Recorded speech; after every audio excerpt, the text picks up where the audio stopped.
RotoGrinders Daily Fantasy Podcasts are presented to you by Yahoo Daily Fantasy Sports. This week 16, make sure you're heading over to Yahoo again if you are playing paid-for-play fantasy sports, because they've got their $1 million baller tournament back, and they also ran back the guaranteed overlay. Last week was $250,000. They're doing it again. That's over $500,000 that they are adding to the prize pool over the last 2 weeks. If you don't know what overlay means, what they're doing is $750,000 in entries is the max they can take, and they're going to be paying out $1 million. The best value in DFS is happening right now at Yahoo Sports Daily Fantasy. Check them out, rotogrinders.com/Yahoo. Use that promo code GRINDERS30 for a $30 matching deposit bonus on that first deposit. Make sure you're playing over there this week 16. It's Yahoo Daily Fantasy Sports.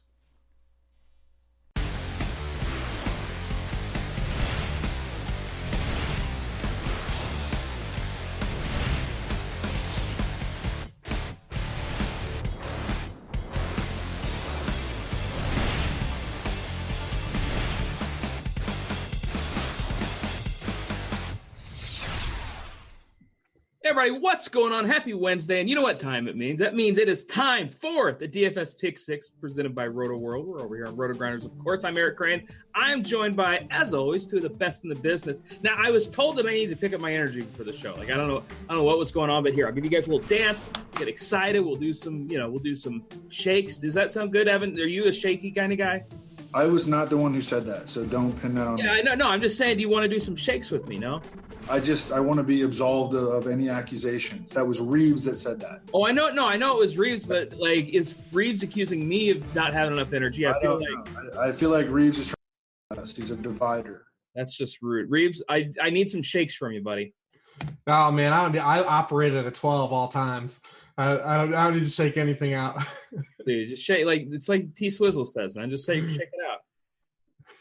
Yeah, I mean, look, you got all the nicknames. You got to know T Swizzle. So. Oh yeah, man. So I'll tell you what, we're coming off one of the weirder weeks I think we've had this year. None of the tight ends got there. The game with the highest totals had a grand total of 27.7. Last week was freaking weird, man. Dude, so weird. So weird. If you made it out alive, congrats to you. There were like some clear plays, and we covered them all. Dalvin, Mixon. But there were also some clear plays that just totally busted. You needed Zeke. You didn't want Barkley. I mean, you didn't need Zeke, but if you were going to, pay up for an RB, that was the guy. I thought that the Rams game was one to really invest in heavily. That was the case with Gurley for sure. Gurley had a monster game, although he is not playing his best right now. But the rest of the Rams were very disappointing. That offense is in really rough condition right now. They're like it's almost like defenses have figured them out to some extent. They're giving up a lot of interior pressure. I think that their center John Sullivan is hurt, and they let go of Jamon Brown, their right guard, last year because they thought that Austin Blythe would be a stud at right guard. And Jamon Brown actually has played pretty well for the Giants, who picked him up off waivers, and Austin Blythe has become a liability. And there's a bunch of different factors that have contributed to the Rams' struggles, but we will get into all that. Yeah, I mean, it's just it's just been really strange. Reeves, how you doing, man? I'm doing good, man. It was a weird week 15. I actually had a really good DFS week, mixed bag, seasonal leagues. I was talking to Ray Summerlin on our podcast we record today. So I had full disclosure, I had 19 teams make the playoffs this year. I got 3 left. Out of how many? 28.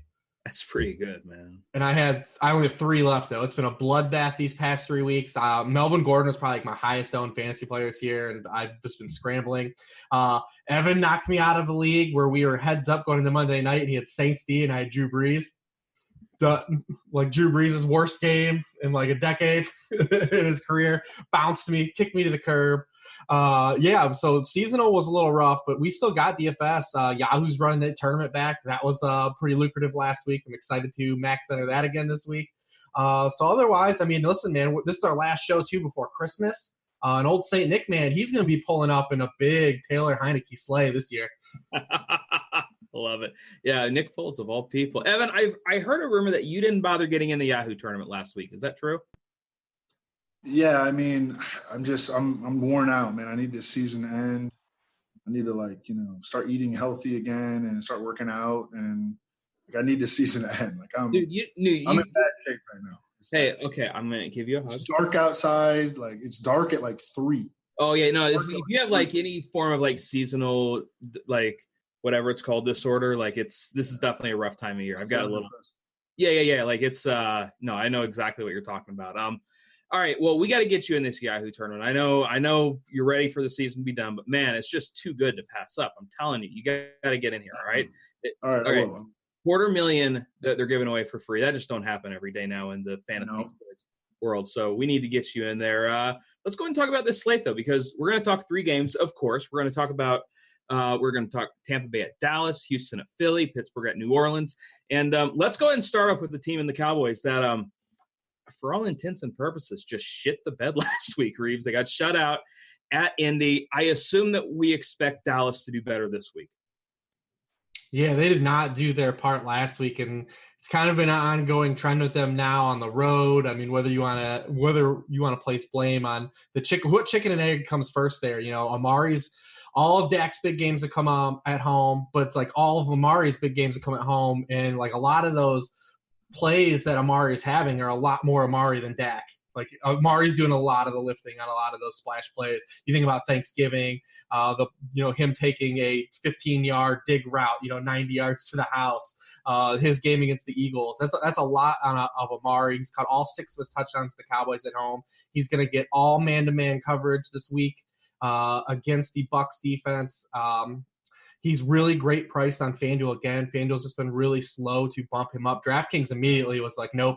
After he dropped that second, that he had that second 180-plus game, they're like, nope, we're taking him up to wide receiver 1. So you still got to pay the $7,500 there, but I think he's still easy to pay for, easy to smash. I think he's a clear wide receiver 1 this week in that matchup. And with the Cowboys, it's business as usual, like always. The same guys we want to highlight every week. Mari's getting the ball. Zeke's definitely getting the ball. He's got 25 or more touches in his past 7 games. And listen, man, Life of Jarwin is on the board here. Making it happen as a top 10 PPR tight end 2 weeks in a row. Yeah, I mean, it's just I don't know. This Dallas thing is just weird because I've spent so much time just fading this team, and now all of a sudden they're a team that we're targeting. Evan, who are you targeting on Dallas this week against Tampa? Because I kind of feel like the answer is probably everybody. I mean, it's definitely Dak and Amari. It's so one of the better data points that came out last week suggesting that the Cowboys might struggle on that spot came from Sports Info Solutions, which is kind of an up and coming data hotbed, and with some pretty great analytics that no one else has. And they noted that, or at least data that other services don't make public, because we know that PFF has access to this, but they don't necessarily make all this stuff public. But SIS has been making stuff like this public, and they did an article last week on how Dak and Amari might struggle because the Colts run the most zone defense in the NFL, and Dak and Amari have done so much better against man coverage than against zone, which actually makes sense if you think about their skill sets, particularly Dak, because Dak is not an anticipation passer. He's what they call a see it, throw it passer, and he needs to see it. He needs to see it open before he throws it. And Jay Cutler was kind of like that. And I'm not Dak has a more diverse skill set than Jay Cutler, but they're different quarterbacks they have different styles. And Dak, that's the way that he plays. And so that has really helped, because Amari Cooper's a great route runner and he can get open against man. And so that, Dak can see him open. That's why it's been such a great match. And that's why, toward the end when Dez couldn't get open anymore, it wasn't a great match anymore. When Jason Witten couldn't get open anymore, et cetera, et cetera. But so the Buccaneers, their Week 16 opponent, They opened the season playing vanilla zone under Mike Smith. Weeks 1 through 6, they were a zone team. Since they have changed defensive coordinators under Mark Duffner, their old linebackers coach, they become a man defense. Okay, so are the Buccaneers going to go back and start playing zone? Like, do they even know this? I don't know. Do the Buccaneers use analytics? Like, they traded up for Roberto Aguayo, bro. You know, like how many teams do we think look at this stuff? They just drafted Ronald Jones 38th overall. You remember Ronald Jones? Yeah, no, he's on some of my best ball teams. Yeah, I remember him. Oh, okay. So you know, are they even looking at this? We don't really know. Or are they just going to go run their scheme? That's probably what they're going to do. Dak has these great home splits. He has a 13-3 touchdown interception ratio at home, and he has these great splits against man coverage. I think that Dak to Amari is a really strong play this week.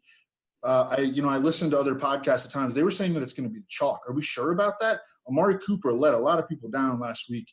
People are very prone to recency bias. Yeah, I'm not sure if it's going to be chalk or not. I think, let me pull up. It'll take me a second. We talked about last week how Amari wasn't a strong play, and that we were off Amari last week, and he was going to get drawn this week. Definitely want to bounce back to him. I mean, Evan, how many teams do you think? I said multiple times that his price went down on FanDuel. Multiple times. Definitely not off him, and I played him. So I know for sure I wasn't off of him. No, I'm going to ask you, how many teams do you think truly alter their defensive scheme coming into a game? Definitely the Bears do. The Bears do under Vic Fangio. They mix and disguise their coverages based on offensive opponent. I don't know if that's – like there are some coaches that are just such good coaches that they don't even really need analytics. Like they just know football that well, you know? And I think Vic Fangio actually like is kind of like that. But I would say a very small amount. Okay, so we can expect, Tampa Bay to run that man coverage. And to me, I mean, I'm looking at Amari's projected ownership right now, 12.5%. Obviously, it's Wednesday, so, things are going to move a lot. But, I mean, I don't know. Like, he did let a lot of people down. I think he might be one of those guys that's a little bit more popular in high stakes than he is in low stakes. And typically, that's the sign of a good play. So, I mean, I have to have some interest in Amari then. Reeves, what do you think about Zeke this week? Because obviously he gets a Tampa team that's just, not good at football. I mean, Zeke's the chalk. He'll be the dude that everyone's going to own. And the Bucs have been getting smashed on the ground. They've allowed over 100 rushing yards now in 9 straight games. I think it's the second longest streak they've had in franchise history. Zeke is averaging over 7 catches per game over the past 6 games that he's played. We talked about it last week. I mean, it took him a long time to figure out that they could get him the ball in space and, play ahead of the sticks with him in the passing game. So you just love everything about it. I mean, he's going to be the most popular running back play on the main slate. Yeah, I mean, if, there are basically 3 chalk running backs this week. Zeke Elliott, Saquon Barkley, and Christian McCaffrey. And, I mean, Evan, if you look at the 3 of those guys, is Zeke the one that you feel the best about? Absolutely. I mean, that's what I got. Absolutely. Yeah, I mean, the fact that he's catching passes now, especially in PPR formats, just makes him a guy that, like, it's just really hard to fade. So, Evan, if I'm looking at this Tampa Bay team, like, it's so hard to figure out who to run it back with, if you want to game stack this. One, Dallas's defense is good. Even though Indy put up a bunch of points last week, it was mainly Marlon Mack doing the damage on the ground. And what does that mean? That means that, who's good at Tampa Bay running the ball? Oh, that's what we've got. So, like, who are you looking at on Tampa Bay if you want somebody on the other side of this game? Well, another thing that we talked about last week was the possibility that the Bucs just wouldn't have the ball last week. Okay. Yeah. They came into the game averaging the most offensive plays per game in the NFL, 67.5. They ran 47 plays last week against the Ravens, and they just didn't have the ball. I mean, so like, and that could happen again here because they're not stopping the run, and the Cowboys can do exactly what the Ravens did to them, I think. So I'm a little concerned about the Buccaneers. Mike Evans can always make it happen with a couple of big plays. I think that chasing Peyton Barber is silly. Cameron Braid has no upside. He hasn't even gotten to 35 yards in a game all year. You have to get touchdowns from him. Deshaun might be back. That's actually a big deal for their offense. I think that their offense has kind of started to sag without Deshaun. And it looks like he's coming back, but that's going to cut into Godwin's playing time, which might be a good thing for them because he's got 13 yards on 13 targets over the last 2 games. So, I mean, I'm not really excited about anybody here on Tampa Bay's side. Yeah, I'm trying to find some, like, I'm always willing to roll the dice on Mike Evans. And again, this has just kind of been a weekly theme with me where, hey, maybe I'll try Mike Evans this week and he loses me money. Reeves, is there anybody on Tampa Bay that you're interested in? Or can you just, like, give me ship me the program that says, like, you are not allowed to click on the Mike Evans button? Because that would actually be really great right about now. Yeah, probably I would suggest that. I mean, Mike Evans has had one of the weirder fantasy years because bulk stacks are incredible. He's actually has a career high in receiving yards already. But he's had just, his past 11 games, he's just been a wide receiver 1 in 3 games. Just not really giving you those high ceiling types of games. He also, we know he inherently always comes to the low floor too. He's, when you think of the receivers that he's always taken around an ADP in fantasy football, he seems to have a lower floor than most. He gives you a lot of those 4 for 40 games more often than a lot of those guys. And the Cowboys just don't give up. We talked about this with last week too. They just don't give up big games to wide receivers. Part of that's play volume. Part of that is their secondary play has been a lot better this year. And you look at the receivers that have had big games against them, I guess you could kind of say they're these bigger types of guys. I mean, Julio had a good game against them, and DeAndre Hopkins, the other big game against them was Golden Tate. So, I mean, at least you can say, well, bigger body, contested catch guys, maybe Mike Evans can hit. But you could say it about Mike Evans any week, the types of targets he gets. So, I mean, it's one of those I would be more on the negative side. He's not going to be in my player pool this week. But I can understand anyone that still always wants to go back to the well because that's just who he is. Evan, I see you shaking your head yes, and I would appreciate you just going like this. That way I don't feel like it's not a bad play or something. So talk to me about Mike Evans. I mean, I never think that Mike Evans is a bad play. I think that Reeves put it perfectly.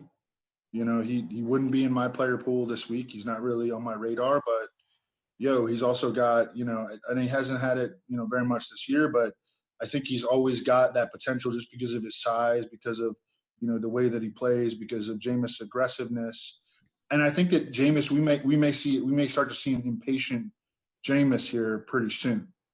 I think we could definitely see that, which that can be a good thing or a bad thing. Yeah. It's a good thing if you're playing the Dallas defense, or it's a really bad thing. Dallas defense is very much in play.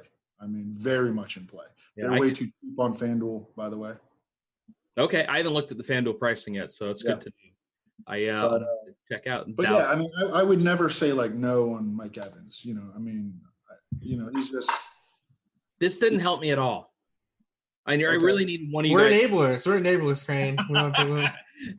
Here's Mike Evans and a shot at tequila. Enjoy yourselves, boys. All right, let's move on to Houston at Philly. It's a 45.5-point total. Philly, they're 1.5-point favorites. And Reeves, are you excited for Nick Foles' week on the main slate? Oh yeah, man! This is game on the main slate, man. This is the one. This is the hot box. This is a lot of passing is going to go down in this game. And Nick Foles is so cheap on both sides. He's 6 on FanDuel, 47 on ZK. The Texans have allowed a QB1 in 3 of their past 4 games, and the one that wasn't, Baker Mayfield, threw for 397 yards. Houston has allowed a league-high 16 pass completions of 20 or more yards their past 3 games after they were 4 through 12 weeks. They're starting to get beat over the top. They've allowed 285 yards passing per game, since week 9. That's 29th in the league. It all sets up, man, for, pay the Foles toll this week, especially at his price. If you're looking at who's hitting those big plays for the Eagles, it's actually, even after those speed guys, we brought up Robbie Anderson on the show last week, the week before we brought up T.Y. Hilton. Alshon's not really a speed guy, but he's the guy running those routes in this offense and getting those targets. Since he returned from his injury, he's led the team in targets 15 yards or more downfield with 20.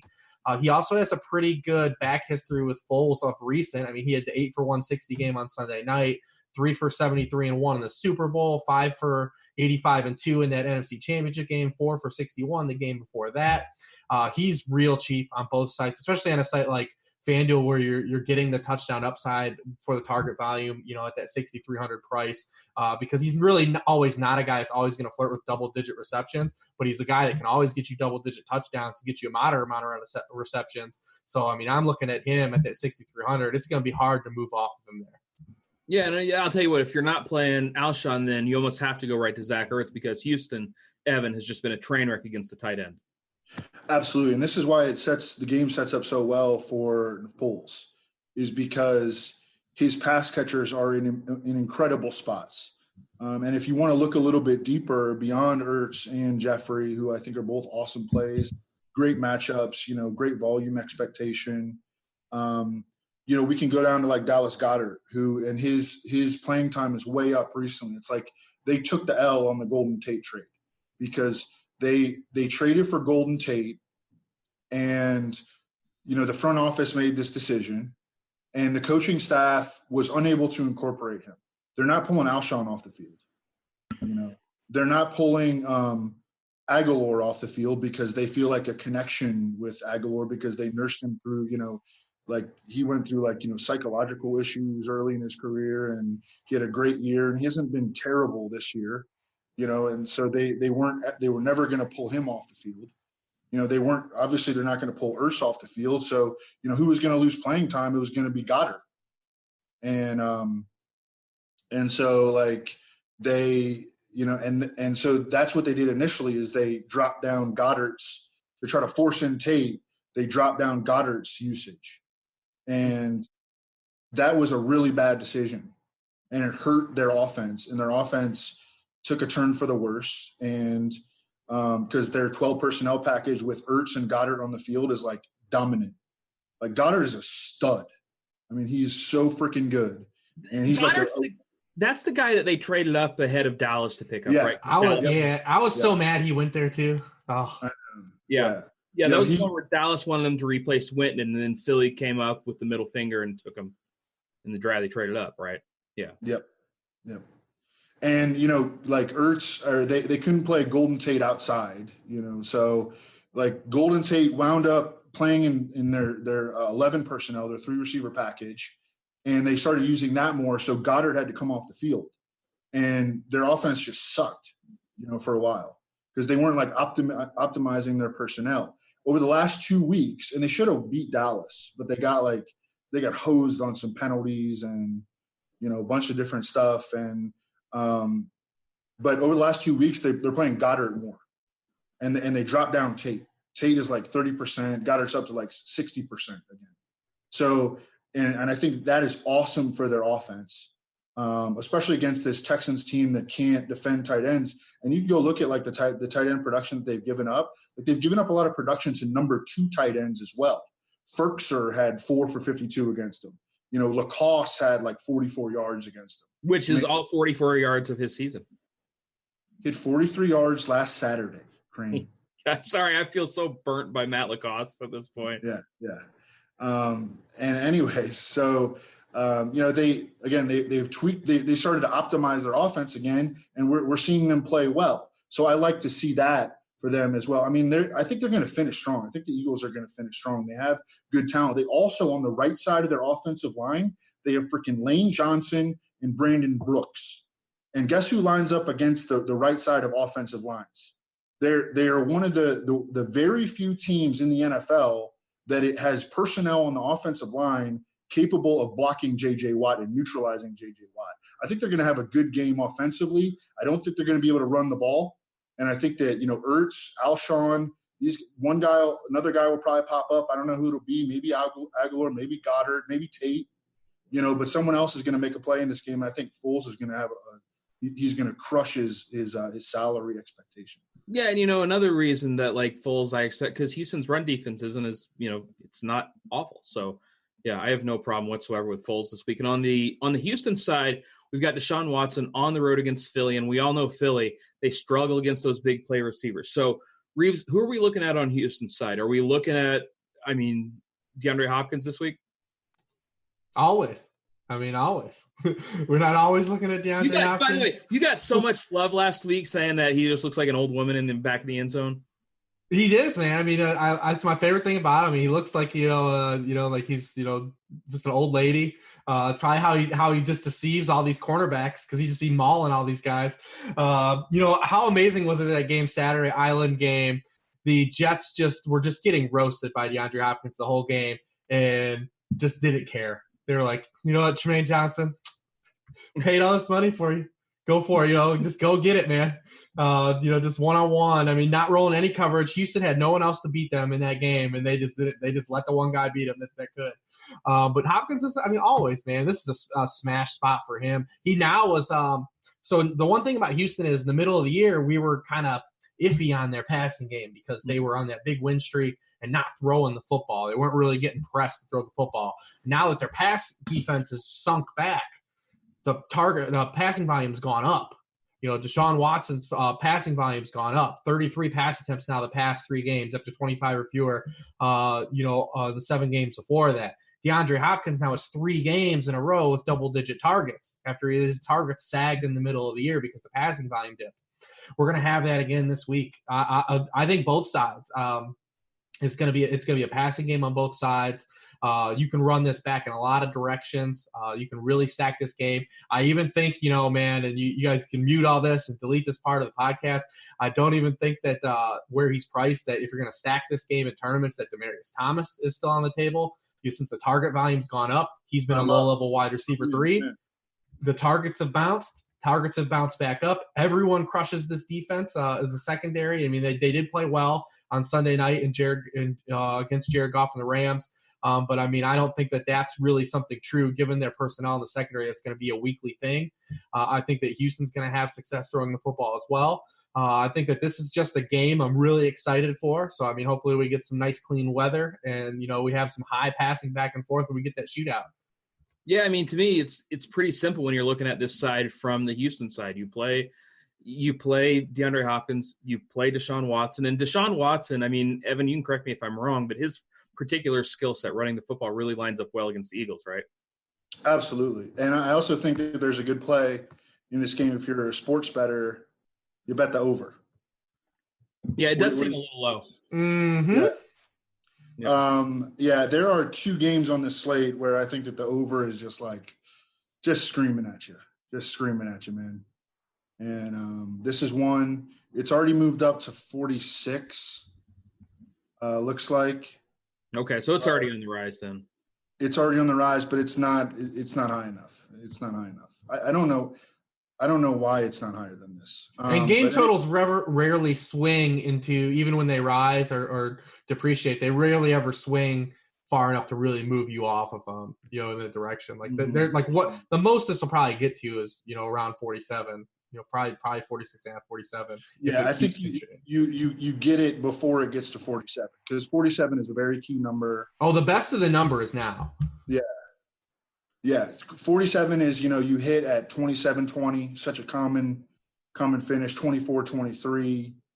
You hit this over. I think it's a really great process play. You mentioned the quarterbacks with movement ability facing the Eagles just have crushed them. Cam was the quarterback 3 against them. Dak was the quarterback 1 and the quarterback 9 against them. Mariota was the quarterback 7 against them. And Blake Bortles was the quarterback 12 against them. Well, when you bring up Bortles, that's when it's really something. So, I definitely I try to avoid overconfidence, in stuff like this. And so I start to think about reasons that I could be wrong about this game. Why is it not 49? Why is it not 50? Yeah. And so you look at the weather doesn't look too bad. The big potential roadblock would be that I think that both quarterbacks could be under pressure, especially Deshaun Watson. The Eagles still lead the NFL in quarterback hits, and Watson is still taking sacks at a ridiculous rate. But he still found a way, and the Texans, they don't score many points. They have not been putting up big numbers in terms of points. And you have Nick Foles on the other side, who, hey, we saw him. He looked pretty good last week, but he's still Nick Foles, So look, there's it's definitely like not a lock. And, I always try to play like when I like I'm writing up the game, I'm like, oh my God, I love this. I know Reeves does this too, but like when he's like, researching for a game and, you're like, oh my God, this is awesome, but then you have to like kind of, rein yourself back in and think, why could I be wrong? And I think that those are some of the reasons that this could go wrong. Yeah, Reeves, I assume that you're heavy on the over here as well, right? Yeah, I mean, Fairburn be scoring these points though. He's like the every we week, kickers. Man, like we'd be if kickers are still on FanDuel, we'd be playing Fairburn every week, man. I actually have the Watson stat for sacks. It's the most sacks at this point in the season since 2006. It was John Kitna to take 55 sacks through 14 games. He's been sacked 52 times. Dak is actually one behind him at 51. So I mean, yeah, Watson has been taking a lot of heat this year. I'm so glad we just got a John Kitna reference. That really makes me happy. Like my high school self is pumped right now. All right, let's talk Pittsburgh and New Orleans. 53-point total. The Saints 6-point favorites at home, and this is the game that everybody's targeting. All the other totals are below 50. Meanwhile, this game, it ain't below 50. Evan, are you still here? Nope, Evan, they go bye-bye. I understand it happens. So, Reeves, let's talk about this Saints side because obviously at the Dome, the Coors Field of DFS, as you like to say, Coors Field of football, and they get a match with Pittsburgh, a team that just did pretty well against the Patriots. But to me, this is a really great spot for the New Orleans offense. Where are you targeting on New Orleans? Yeah, I kind of have mixed feelings, but I'm curious for Evan's take. Whereas the last game I thought was a smash spot for the over, this one I'm kind of thinking has a shot to go under expectations. I'm thinking this game has a shot to be a letdown. I'm really curious to hear Evan's take on this Saints offense that the past month now is 29th in the NFL in offensive yardage per game.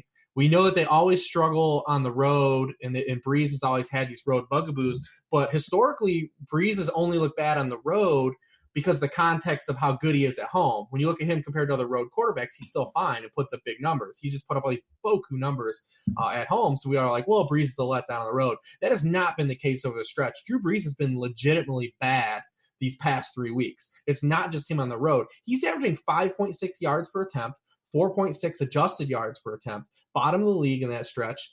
The Saints offense only has 2 good players. And that's it. It's Alvin Kamara and Michael Thomas. Like, Mark Ingram's fine. The offensive line is banged up now. They're starting to rotate guys through injuries. We saw them trying to mix and match guys in that game on Monday night. The Steelers are a team that can put pressure on the quarterback, even as good as the Saints offensive line is. If they're going to be rotating guys, the Steelers are a team that puts up I think they're second in the league in sack rate in the NFL behind the Vikings. So, I mean, I'm looking at this, and I don't know if this just this going home is a cure-all for the Saints. I don't also want to just I don't want to say it's a negative though either, obviously, because how good they played there. Like, we could easily forget about this 3-game stretch if they just go back home and bounce the Steelers.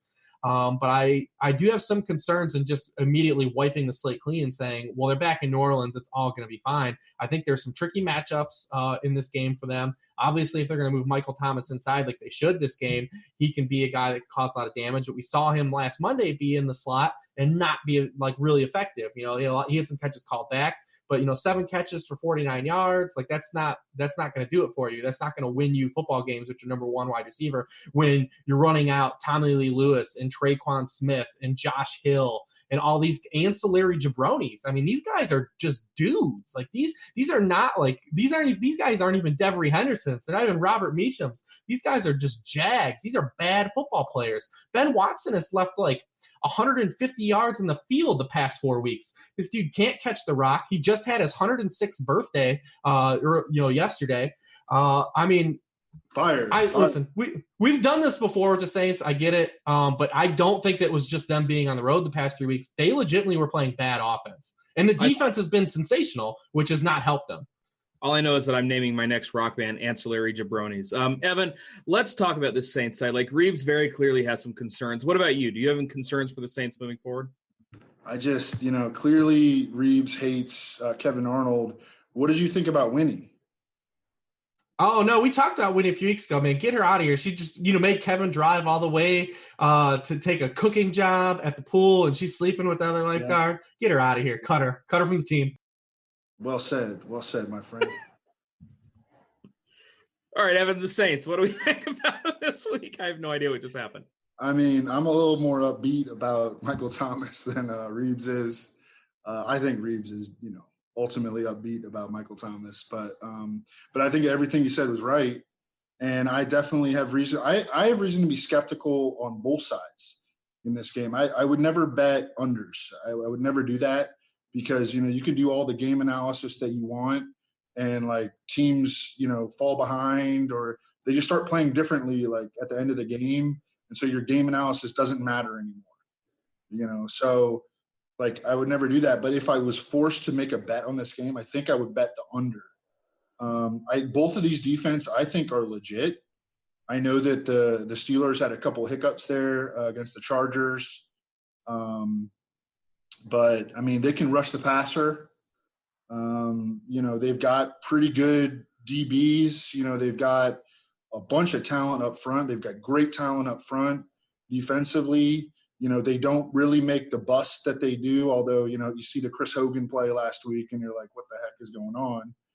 Sometimes they just refuse to cover guys. They're definitely like a defense that makes no adjustments for the opponent, really, other than maybe sticking like Joe Hayden on someone. They make no adjustments based on the opponent. Like they just let Keenan Allen have like 19 catches in a game.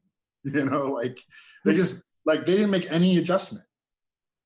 And it was clear like it was like Rivers was never going to back off that. Last week I turned off the MNF crew because Witten and the other guy, the other guys are just they're terrible. Booger? Yeah. Booger's the own worst. But I listened on Westwood One, and Kurt Warner is an actually good football analyst. He's awesome, dude. And he's like, every time Michael Thomas lines up in the left slot, they're putting Shaq Thompson on him every single time. I don't know why they don't do that every play. And he's like harping on this. And like Witten and, Booger, they would never even like notice that. I don't even like – they're talking about crazy stuff, just – They're too busy talking about Colin Kaepernick.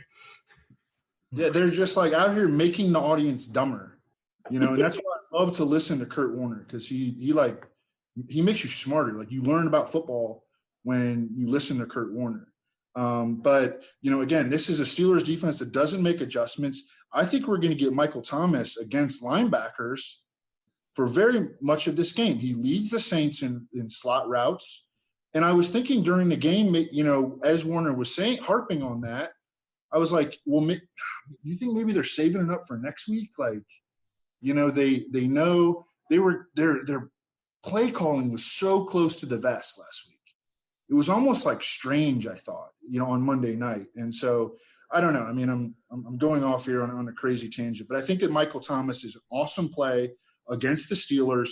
The Saints need to put him in the slot like at least 50% of the time. He's going to get great linebacker matchups. Reeves is right that they're short on skill position player talent. They may get Ted Ginn back this week. No. Yes, I want Traquan week.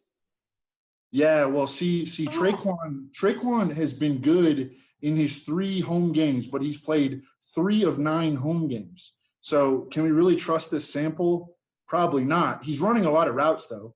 He's running a lot of routes.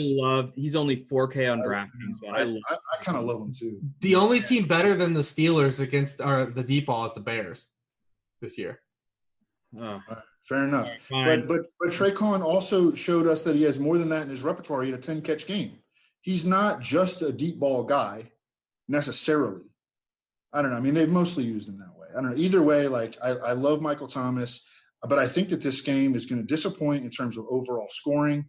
I think that on the other side, you can make arguments against pretty much everyone in the Steelers' skill position core. You can make a good argument against everyone. The Saints' defense is unreal. It's unreal. Over their last 6, they're giving up, 12 points per game, and they're not playing like slouch offenses.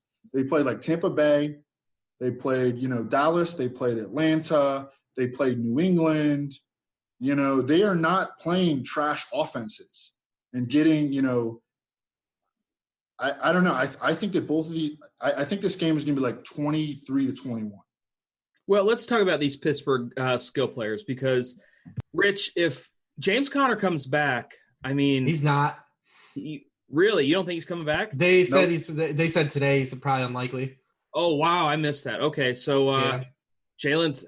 Oh, that really takes away some of the luster of this Pittsburgh offense, because I was actually kind of interested in James Conner as a pass catcher this week. But if that's not going to happen, it sounds like Samuels is going to be the guy. If you like James Conner as a pass catcher, why wouldn't you like Jalen Samuels as a pass catcher? Because James Conner's better than Jalen Samuels at pass catching. At football, maybe. All right, so talk to me about these Pittsburgh guys. Who are you looking at? Is it just the normal guys? Well, we know where the ball is going in the offense always. I mean, like Evan said, that the Saints have allowed 17 or fewer points in 6 straight games. That's their longest streak in franchise history. Played good teams over that stretch. Pittsburgh has been known to kind of, not be able to score points against good defenses at times. We saw it even a little bit last week. They just really couldn't get anything going in that game. Both those teams traded touchdowns the first drive, and then the rest of that game was just like really nothing happened the rest of that game. And what's funny too is the Steelers, they were extremely pass heavy though up until that point, and then they were run heavy last week. They unleashed the run game and they unleashed it effectively. That's not going to happen here. Listen, man, old Jalen's not going to be rushing for a $120 on the Saints defense. Number 1 against the run in the NFL. That's not even always just script induced. I mean, they're allowing just 50 rushing yards per game to opposing running backs. Not going to be a game where you want to target him as a rusher. Maybe we see him bounce back as a pass catcher. I think he still has some appeal in that area, even though you don't like him, Crane. And then as far as these Steelers go, it's usually just been, as we talked about it last week, it's been as simple, if you want to just dissect it, as play Juju on the road and play Antonio Brown at home. It's really what it's come down to. If you want to go back to the Thanksgiving game, like maybe the Saints try to do something similar they did against the Falcons, where they let Marshawn Lattimore play on Juju, and then they try to bracket Antonio Brown. But that didn't even work against the Falcons. The Falcons receivers went nuclear that game. There still can be the Steelers can still not score touchdowns in this game and still be under 20 points, and both those guys can still have good games because they're the only guys that are going to really get the ball in the passing game outside of Jalen Samuels, because it's not a Vance McDonald game. He hasn't really been producing anyways outside of a touchdown here or there. So, I still think the Steelers receivers can have good games without the Steelers scoring points. The problem with the Steelers always in the DFS standpoint is you got to pay for those guys. They don't come cheap. Always. You don't get no freebies on those guys. So that's always a problem. And that's what always makes them hard to stack as well, because you have to pay such top dollar for those guys. But I think that both the Steelers receivers could still have productive fantasy games. Yeah, you bring up a good point, because even if we like Juju, even if we like Antonio Brown and DFS, man, they're just always so priced up. Like, it's really hard to pair him with Ben, because Ben's always one of the most expensive quarterbacks. Evan, I assume if you think this game goes under, you're not all that interested in these Pittsburgh pieces. Well, if it was, a couple years ago and Antonio Brown was, still in his prime, I might like him. But, he's kind of in that Gronk bucket at this time. And, ooh, ouch. Gronk, Eli Manning. How come he's not at surfboard status yet? He's surfboard running routes. He's like a snowboard. He's like a snowboard. You what? He's like a snowboard. Snowboard. Okay, well, it was surfboard. Hey, it's getting colder. I'm all right with the snowboard. I'm okay with that. Yeah. Either way, he's slow. So slow. Is he at an Eric Tomlinson level yet? Yo, Tomlinson, how about that little shovel pass that he had? He had like a 17-yard gain. He would have never caught it if I was on him. That's all I'm saying. Yeah, I believe you. You see how he's holding the ball? He was holding it like LaShawn McCoy. It was awesome. I didn't catch that. Was he just just grabbing it with his hands, or? Yeah, just holding it like a loaf of bread, Oh, I love football. Yeah, I love Eric Tomlinson. No, Juju is the play here. Juju is the play for sure.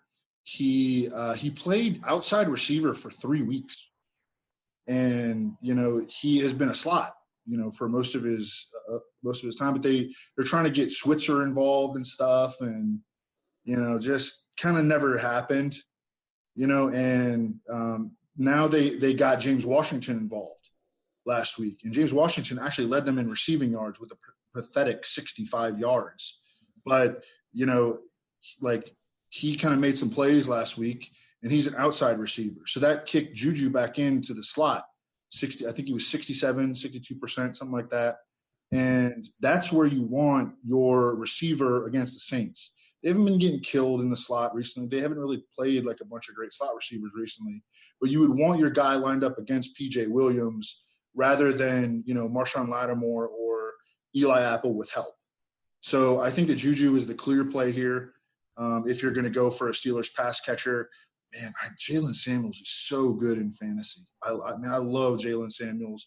I don't know what his price is up to on FanDuel yet, but is he like 6,400 or something? I actually have Yahoo pricing up right now. Hold on, let me pull it really quick. You can tell where I'm doing all my research, man. Yeah. Like free money is good. On DraftKings, he's 6,700, so it came up about $1,000 there.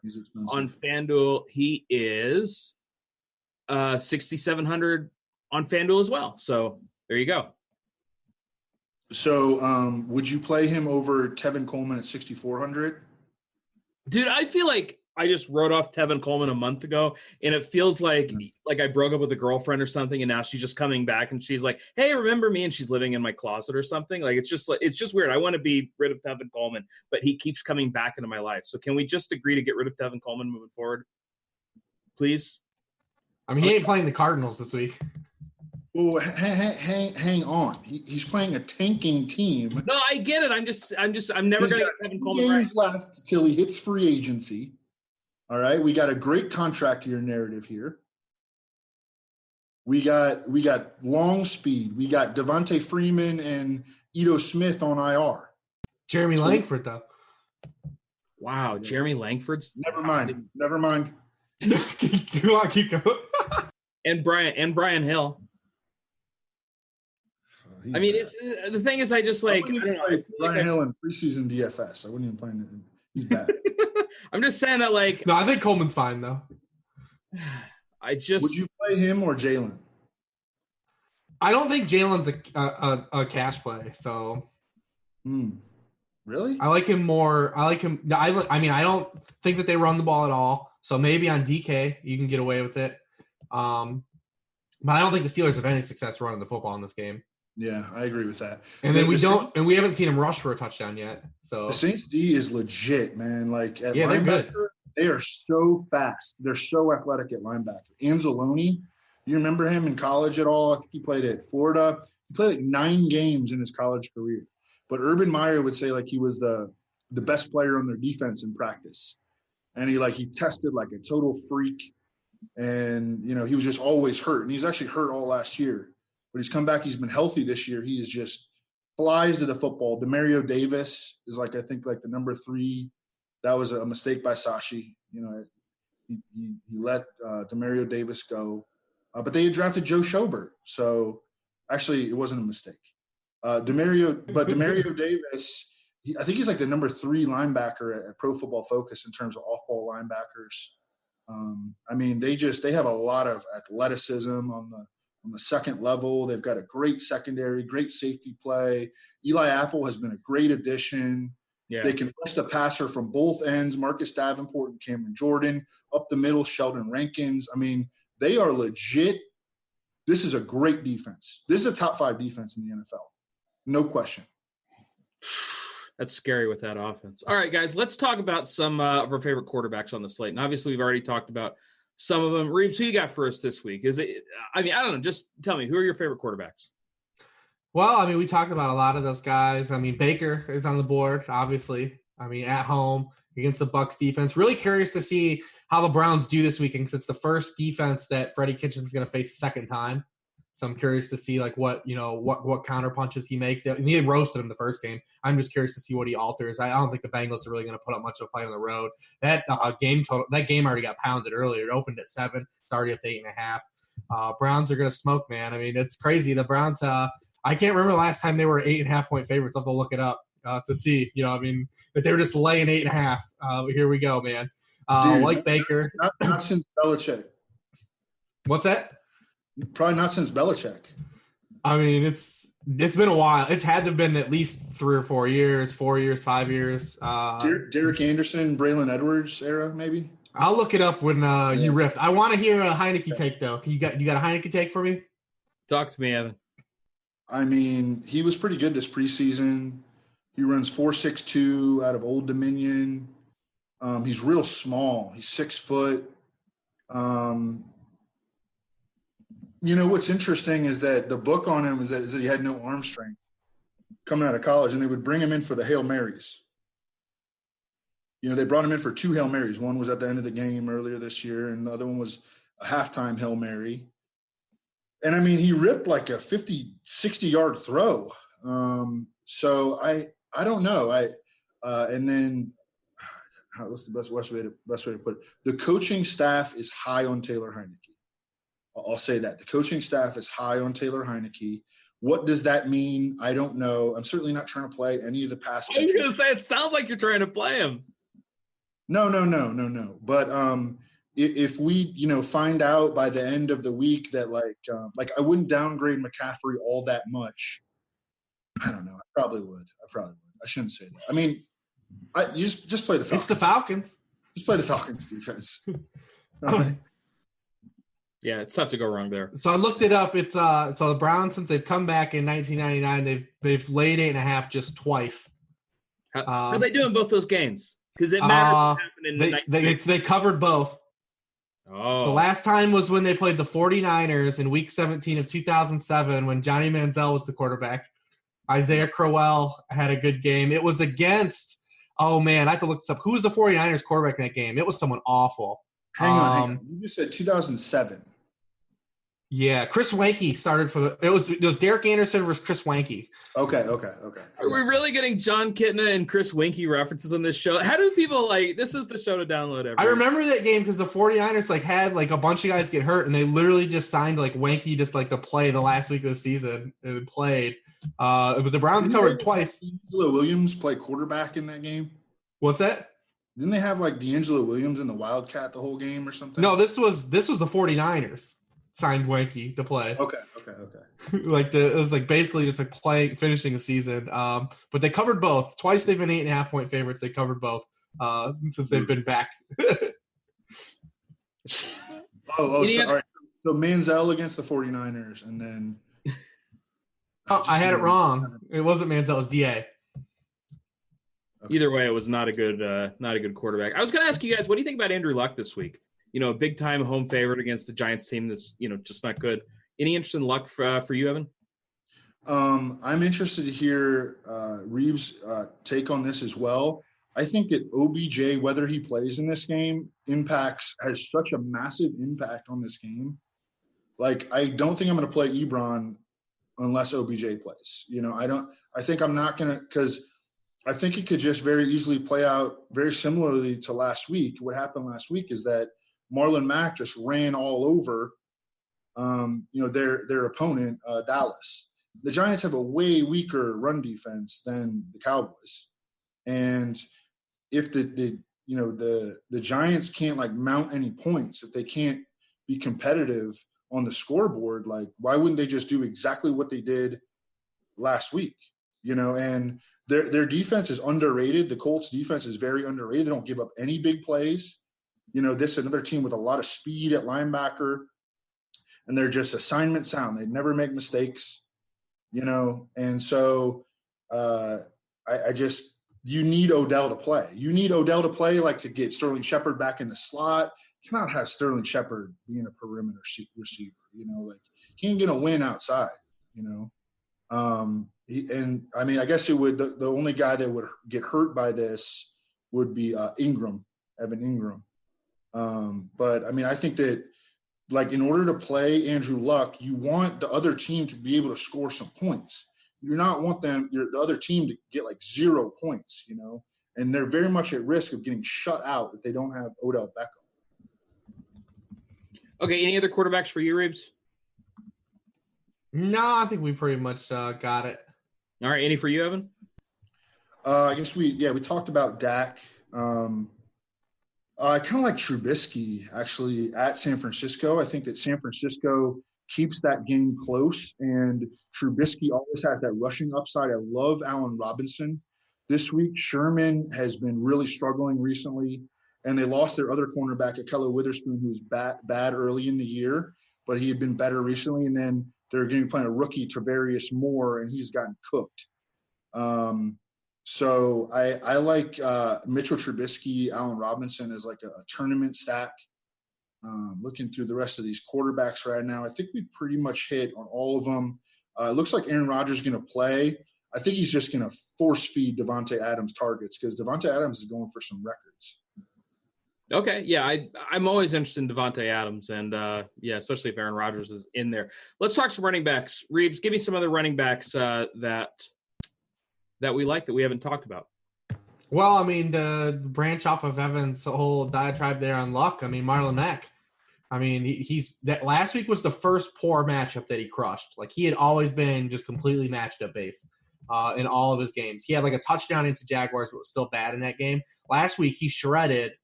You look at his other good games that came. He had 96 yards against the Dolphins, 149 yards against the Raiders, 159 at home against the Bills in a blowout. Setting up at home against the Giants. If OBJ doesn't play, the Giants have a lot of rushing touchdown in 9 straight games.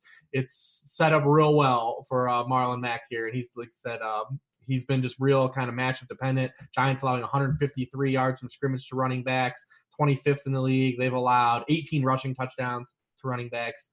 Set up real well for Marlon Mack there. You know, I'll tell you what, I get it with Marlon Mack. I just have trouble clicking his name for $7,000 over. He's always a great tournament guy though, because he has like big play juice. My best week this week was with the week that Marlon Mack went off against the was it the Raiders game that he went off? Yeah, and it was just a beatdown. Evan, what do we do with Jamal Williams, man? Like he's 5.8K on FanDuel against the Jets. He's gonna get the looks, I would guess. Like, what do we do with Jamal Williams? Play him. Okay, that works. Who are some other running backs you like? Nick the Nuts Chubb. All right. Sure. We talked about Tevin. Kalen Ballage, I think, is just somebody we need to talk about. 6'2", 228 out of Arizona State, 4.46 speed. Did you see him on that run last week? Yeah. He's like running away from DBs. He's outrunning DBs. Yep. He's got some freaky speed, man. What did you think about him coming out of college, Reeves? I know his production profile was just trash. Yeah, I talked to him about a Mansion show in the fall, prior to the draft. It's concerning because he lost his job in college, became just he was like a relegated to be like a pass catcher. But I mentioned just like guys of his profile, like I always take a shot on at drafts. These guys that are 220 pounds, run 4.5 40s, like they're moth to the flame, man. If they're cheap, I'm going to take a shot on them. The Dolphins hate Kenyon Drake. They hate him. They really do. Like it's crazy. I mean, Straight hate. They do. I mean, I guess like he can't. He's like been bad. They don't trust him in pass pro. They don't like him in the scheme. I don't know. He was really good at the end of last year when he was forced to play, though. I don't really know what the story is. There's definitely something underneath the hood that's definitely not we're not privy to, because this guy's got no burn consistently. He's been productive when he plays too. Even this year when he gets touches, he's been a solid play. But I would expect Kalen Ballage to lead the team in carries this week, bar none. They're home favorites. The Jaguars' run defense has not traveled. They're allowing 150 rushing yards per game on the road as opposed to 80 at home. So I mean, home favorite. I mean, it's hard to say that he doesn't check a lot of boxes there, and you get the price factor as well. So I mean, yeah, definitely. It's just my biggest concern with him is that he'll get the start, but I'm afraid that they're going to be splitting enough carries to where I'm not going to fall in love with him. Am I just being too nitpicky? Well, he's the kind of runner too. He's either going to hit that run like he hit last week, or he's not. Like I said, he was like that in college. It's what lost him his job as a runner, as the primary runner in his backfield. He's going to be one of those all or nothing guys, man. But then in like a tournament play for his price, like you've got that as a home favorite. Like, I mean, it's hard to pick apart the pros for where you're saying to, I hate using in a GPP as a crutch, but like we're not playing him in cash. It's right. It's hard to like really to like crush the negatives because we're already factoring them in. He's given up 5 sacks in pass protection over his last 7 games. That's not good. Drake, though, not bad. Ballage gave up 1 last week, but he's only given up 1. So Brandon Bolden week. They got to play Brandon Bolden at that. That's the thing. Like they could go give carries to Bolden. That's what I mean. That's why I just can't trust any of these guys. Like I just don't. Man, I get it. if people want to play him. I will certainly not be playing Leonard Fournette, though, who's just dead to me. I was just about to mention him. Go ahead, mention him, and it'll be a quick discussion.